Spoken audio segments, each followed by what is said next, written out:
Allez voilà, 4e étage, appartement numéro 12. C'est le premier loft que l'on va visiter aujourd'hui. Benoît, c'est chez vous et chez Valentine, votre épouse. Je voudrais qu'on en revienne un peu au début. Quand vous rentrez ici pour la première fois, vous vous dites quoi? On va vivre dans un ancien parking? Tout à fait. C'était il y a 2 ans, véritable coup de foudre pour le projet et pour le quartier. On a une surface complètement nouvelle, donc on aménage comme on veut. Il y a également un avantage financier. Le fait d'acheter quelque chose de brut avec des travaux privatifs coûte moins cher qu'une habitation neuve. Alors, qu'est-ce que vous vouliez créer comme genre d'environnement?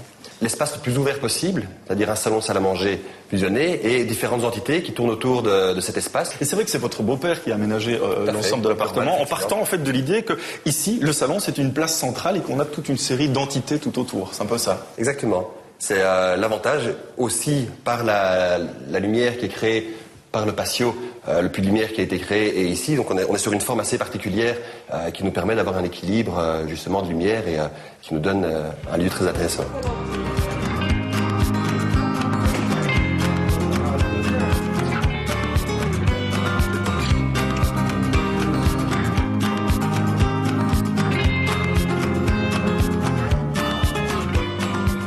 Elle scrute et elle trouve évidemment, Virginie, toute une série de détails sur lesquels vous vous arrêtez et entre autres bien cette pièce de mobilier.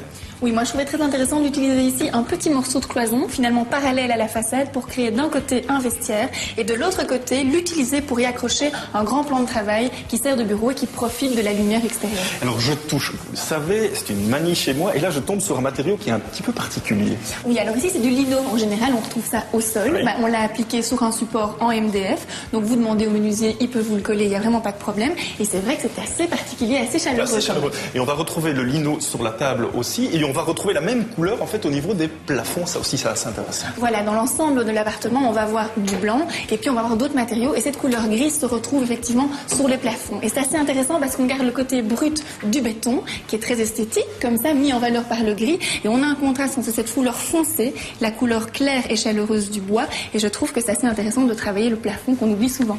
Un autre détail qui a évidemment éveillé votre curiosité, ce sont ces portes qui en fait se prolongent jusqu'au plafond.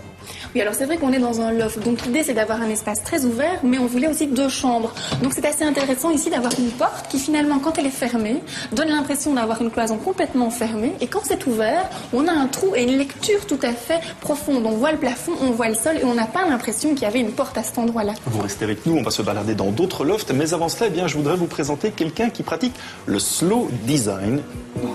Allez, une petite... Qu'est-ce que c'est? Oh, vous allez voir, vous allez découvrir. Oh, c'est un slow design. Ah, vous voyez, hein.